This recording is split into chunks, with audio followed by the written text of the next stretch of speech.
Assalamualaikum warahmatullahi wabarakatuh. Kita jumpa lagi di kuliah dasar-dasar oceanografi dan ini materi tentang bagaimana laut terbentuk. Coming up. Bagian keempat, lempeng tektonik. Aktivitas lempeng tektonik menyebabkan kerak bumi memiliki relief yang beragam. Kerak bumi memiliki lembah, Gunung, palung, juga memiliki paparan benua. Gunung juga tak hanya terbentuk di darat, tapi ada juga gunung yang di lautan. Di bawah lapisan permukaan masih ada mangkuk magma, dan jumlah mangkuk magma ini tidak sedikit di seluruh bumi. Dorongan magma dari bagian mantel tidak selalu menyebabkan sebuah gunung menjadi gunung berapi. Hanya pada bagian litosfer yang memiliki kantong magma, pegunungan di atasnya berubah menjadi gunung aktif. Ini biasanya sejajar dengan tepian lempeng, sehingga jalur gunung berapi yang aktif sering disebut sebagai lingkaran api. Biasanya jajaran gunung berapi ada di tepian lempeng.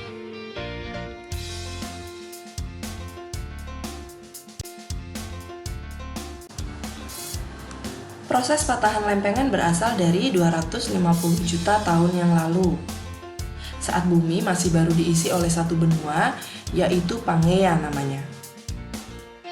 Aktivitas magma membuat lempengan terpecah, membentuk dua benua, yaitu Laurasia dan Gondwana. Gondwana ini perlahan-lahan bergerak menjauhi Laurasia ke arah kutub selatan, dan ini terjadinya sekitar 200 juta tahun yang lalu. Lalu jauh setelahnya, yaitu kira-kira pada 65 juta tahun yang lalu, mulai banyak patahan-patahan yang timbul. Kita bisa dilihat di sini. Ini bisa dilihat patahan-patahannya tidak lagi bersatu benua-benuanya. Mulailah terbentuk Amerika Selatan yang terlepas dari Antartika. Australia juga sudah mulai geser-geser menjauh, ya. Nah, setelah 45 atau sekitar 45 sampai 38 juta tahun yang lalu, mulailah terbentuk benua-benua sebagaimana yang dikenal oleh manusia yang sekarang. Jadi ada Asia dengan Afrika bentuknya seperti sekarang, India sudah mulai mendekat ke Asia gitu. Meskipun demikian, India dan Amerika Selatan pada 45 hingga 38 juta tahun yang lalu itu belum menempel pada benua yang seharusnya ditempeli seperti sekarang. Ini pergerakannya sangat perlahan, ya. Kedua benua besar ini, kedua daratan besar ini bergerak terus ke arah utara, sementara Antartika terus bergerak ke arah selatan, tetap di selatan, ya. Daratan-daratan lain seperti kepulauan-kepulauan kecil itu baru mulai muncul setelah temperatur bumi itu menurun. Kenapa kok menurun? Karena pada saat temperatur bumi itu menurun, es di kedua kutub bumi itu semakin menebal. Maka otomatis air lautnya semakin berkurang karena untuk membentuk es.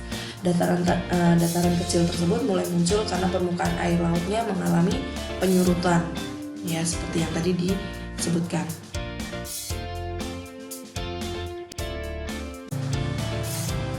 Jadi pada dasarnya setelah bumi terbentuk sebagaimana sekarang, ada 7 lempengan yang besar.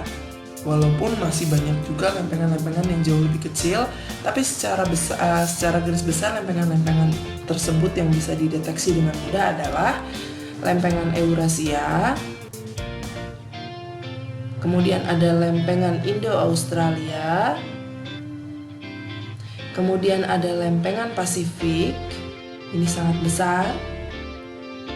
Juga lempengan yang jauh lebih besar, lempengan Amerika. Ada lempengan Nazca yang paling kecil di antara semua lempengan besar. Lempengan Afrika bersebelahan dengan Indo-Australia, ya. Dan terakhir adalah lempengan Antartika.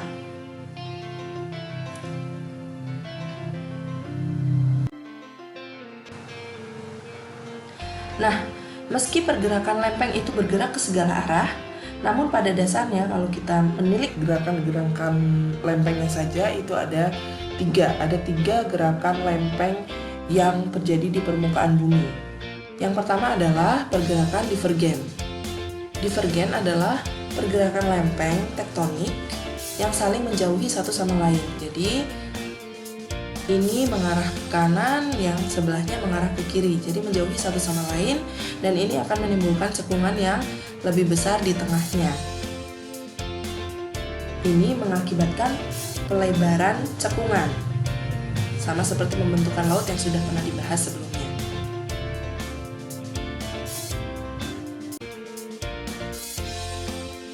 Kedua adalah konvergen. Gerakan konvergen ini merupakan kebalikan dari divergen, di mana kedua lempeng yang bersisian itu bergerak saling mendekat satu dengan yang lainnya. Yang kanan bergerak ke kiri, yang kiri bergerak ke kanan.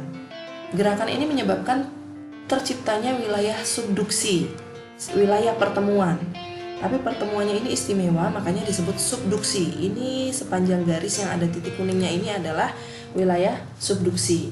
Wilayah subduksi secara definisi adalah wilayah yang terbentuk akibat membeloknya salah satu lempeng ke bawah lempeng yang lain. Jadi karena ada pembelokan ke bawah maka disebut subduksi. Lempeng yang membelok ke bawah biasanya adalah lempeng yang memiliki ketebalan kerak lautan yang lebih besar. Ini berpengaruh pada gaya gravitasi yang bekerja. Semakin tebal kerak lautan, semakin besar gaya gravitasi yang bekerja padanya, sehingga lempeng tersebut semakin mudah ditarik masuk kembali ke bagian dalam bumi. Jadi semakin ditarik, bukan ditekan. Membeloknya bukan karena ditekan, tapi karena ditarik oleh gaya gravitasi bumi. Karena itulah wilayah subduksi biasanya selalu berada di dasar lautan, sementara wilayah yang terangkat itu bisa ditemui di dasar lautan, bisa juga ditemui di daratan.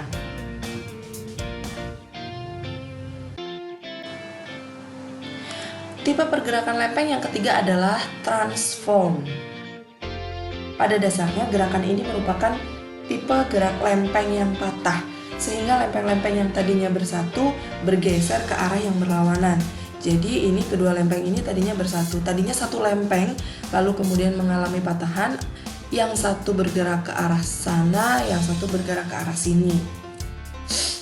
Nah, pergerakan ini sama seperti mulainya bisa berhenti dengan tiba-tiba, dan berhentinya itu disebabkan karena benturan dengan patahan lain, bisa karena benturan dengan patahan lain, bisa karena momentum yang terlepas, artinya gaya dorong dan tariknya sudah hilang, maupun karena berakhir di wilayah subduksi.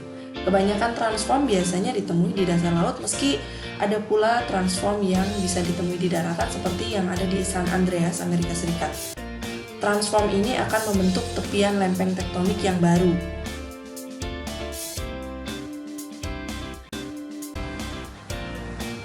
Pergerakan lempeng bumi yang aktif menyebabkan relief bumi menjadi sangat beragam. Bahkan di lautan, zonasi dapat dibentuk dari relief hasil gerakan lempeng bumi ini. Bumi memiliki garis pantai yang tentunya lebih tinggi daripada dasar lautan. Dan di bawah lapisan permukaannya terdapat gundukan-gundukan batuan, ini gundukan-gundukan batuan yang menjadi bukti hasil divergensi lempeng. Berikut adalah zonasi lautan secara garis besarnya saja. Yang pertama ada pantai. Pantai ini meliputi area daratan yang masih dipengaruhi oleh lautan dan area lautan yang masih terpengaruh oleh aktivitas di daratan. Yang kedua ada paparan benua atau continental margin. Paparan benua ini membatasi wilayah benua, membatasi wilayah darat atau benua dengan lautan dalam. Di paparan benua ini ada 3 zona. Yang pertama adalah landas benua, ini landas benua. Lalu ada lereng benua, dan ada pula naikan benua. Landas benua ini bentuknya ada beragam ya. Ada yang landai seperti di pantai timur Amerika Utara. Ada pula yang curam dan terjal seperti di pantai barat Sumatera atau selatan Jawa. Jadi ini bentuknya tidak sama semuanya landai gitu. Ada yang curam, ada yang landai seperti itu. Proses utama yang membuat bentuk landas benua ini beraneka ragam, selain aktivitas geologisnya, juga adalah erosi dan deposisi sedimen yang terus-menerus dari daratan. Jadi kalau daratannya menyumbang banyak masukan ke sini, maka akan banyak pengendapan dan sehingga dasar laut di paparan benua ini menjadi lebih landai. Lalu yang kedua ada lereng benua. Bisa dilihat dari gambar ini di sini, ya. Di sini juga merupakan lereng benua. Lereng benua memiliki level kemiringan yang tajam, bahkan beberapa di antaranya berupa tebing yang sangat curam dengan kedalaman berkisar 1,5 sampai 3,5 km. Jadi dia semacam jurang-jurang ya, tapi juga ada yang curam sekali, ada yang sangat terjal. Berikutnya adalah naikan benua, yaitu terangkatnya elevasi daratan di dasar laut. Jadi di dasar laut yang seharusnya landai tetap ada peningkatan kemiringan, walaupun hanya sedikit. Kemiringannya itu hanya sekitar 1 derajat kemiringan, jadi sangat landai sebetulnya, tapi tetap ada kemiringan yang konsisten di sana, makanya disebut sebagai naikan benua di sini. Jadi tidak benar-benar datar ya. Lalu ada cekungan lautan, yaitu area laut dalam atau bahasa Inggrisnya Deep Ocean Basin. Nah, Deep Ocean Basin ini banyak terdapat pegunungan abisal, ada dataran abisal, kemudian juga ada gundukan-gundukan dasar laut yang lain, bahkan ada juga palung yang di sini tidak tergambarkan. Pegunungan abisal, pertama kita bahas pegunungan abisal. Jadi karena namanya pegunungan, jadi bukan hanya satu gunung ya. Pegunungan abisal adalah gundukan dasar laut yang terbentuk akibat aktivitas vulkanisme di dasar laut. Ketinggiannya biasanya tidak terlalu tinggi ya, paling hanya 1 km gitu ya. Tapi lebarnya bisa sangat lebar ke arah samping. Dan pegunungan ini membentuk ridge atau punggung benua. Jadi ini adalah jejak gerakan-gerakan divergen, gerakan lempeng yang divergen, ya, yang mendorong lempeng-lempeng itu ke arah daratan. Lalu yang kedua ada dataran abisal. Dataran abisal ini diklaim atau dilabeli sebagai wilayah paling datar di muka bumi karena dia sangat datar, tidak memiliki kemiringan, dan dia sangat dalam ya di dasar laut dengan kedalaman antara 5 sampai 7 km.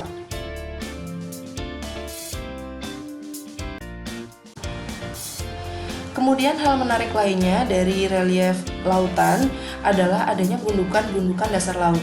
Gundukan-gundukan dasar laut ini tidak sama dengan pegunungan abisal. Kita hanya berbicara gundukan-gundukan yang kelihatan nyata ya, atau gundukan single, tidak berurutan seperti pegunungan. Ada banyak macamnya. Memang semuanya menyerupai gunung, tapi namanya dan karakteristiknya ada banyak. Yang pertama kita bisa lihat di sini ada volcanic island atau gunung berapi. Gunung berapi bisa berasal dari kerak lautan, artinya kakinya itu bisa berasal dari kerak lautan atau dasar lautan. Tingginya juga sangat beragam, bahkan ada yang kalau diukur dari kaki gunung sampai puncaknya itu dia menjadi gunung tertinggi di dunia. Jadi gunung tertinggi di dunia bukan Himalaya yang kaki gunungnya ada di daratan, melainkan gunung ini namanya adalah Mauna Kea.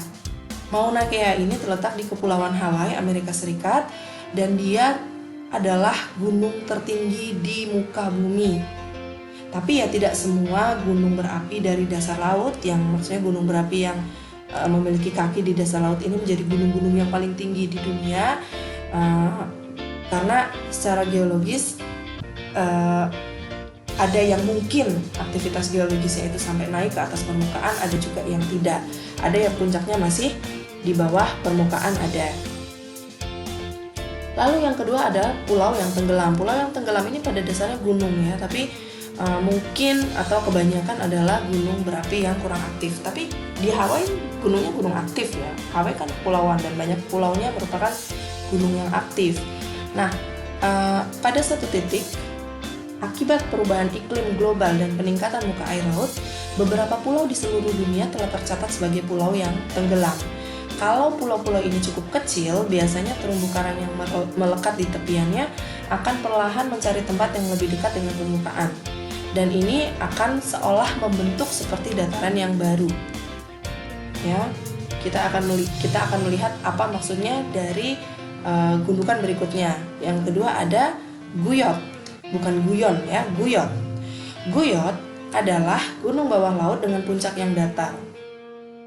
Diduga puncak yang datar ini terjadi akibat proses pengikisan saat puncaknya berada di permukaan air.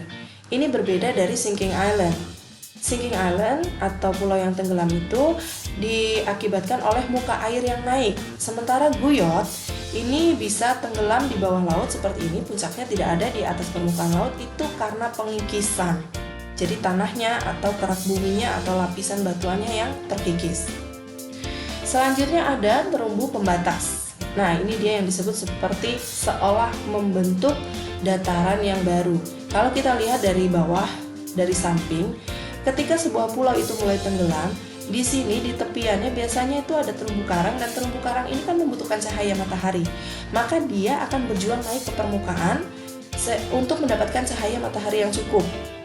Pulaunya lama-lama akan tenggelam, tapi terumbu karang ini akan membentuk semacam atau terlihat seperti daratan yang baru. Kalau pulaunya kecil dia mengelilingi pulau kalau pulaunya kecil. Tapi kalau pulaunya terlalu atau datarannya terlalu besar seperti Australia, misalnya di Australia ada yang namanya Great Barrier Reef atau terumbu karang pembatas yang sangat luas, dan itu tidak mungkin mengelilingi seluruh Australia ya, dia hanya berada di satu wilayah tertentu, dan itu pembentukannya tidak sama seperti yang baru saja kita bahas. Ini Barrier Reef ini adalah dataran semu ya. Lalu berikutnya ada atol. Atol merupakan cincin karang yang terbentuk di lautan. Nah, atol ini merupakan kelanjutan dari proses sinking island atau proses tenggelamnya pulau. Jadi harusnya di sini tadinya ada pulau. Namun pulau tersebut tenggelam, maka yang tertinggal adalah cincin karangnya. Karang-karang ini mampu bertahan. Dan kalau sudah terbentuk atol, di tengah sini biasanya indah sekali, biasanya disebut sebagai laguna. Yang terakhir ada seamount. Seamount secara bahasa ya artinya adalah gunung laut. Gunung laut atau seamount yang termasuk dalam seamount ini adalah gunung yang berada di dasar laut, biasanya berupa gunung berapi baik aktif maupun sudah tidak aktif, dan biasanya memiliki puncak yang lancip. Puncaknya biasanya lancip. Paling banyak ditemukan di dekat zona patahan dan zona subduksi. Kalau dia sudah tidak aktif berarti usianya tua. Namun kalau masih aktif biasanya dia merupakan lapisan kerak yang usianya lebih muda.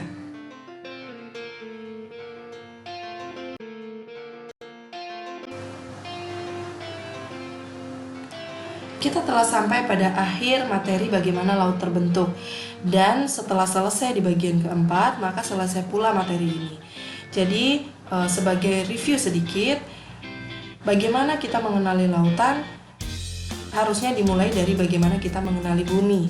Bagaimana bumi terbentuk, bagaimana bumi mencetak reliefnya, cetakan atau relief bumi itu bagaimana bisa menampung air yang datang, dan kemudian bagaimana dia bisa menjadi media atau support untuk banyak kehidupan ya. Biologi laut akan dibahas setelah UTS, akan tetapi untuk memahami biologi laut, ilmu mengenai bagaimana laut terbentuk ini sangat penting. Jadi saya harap ilmu ini bisa bermanfaat, dan kita akan berjumpa lagi di materi berikutnya. Sampai jumpa. Wassalamualaikum warahmatullahi wabarakatuh.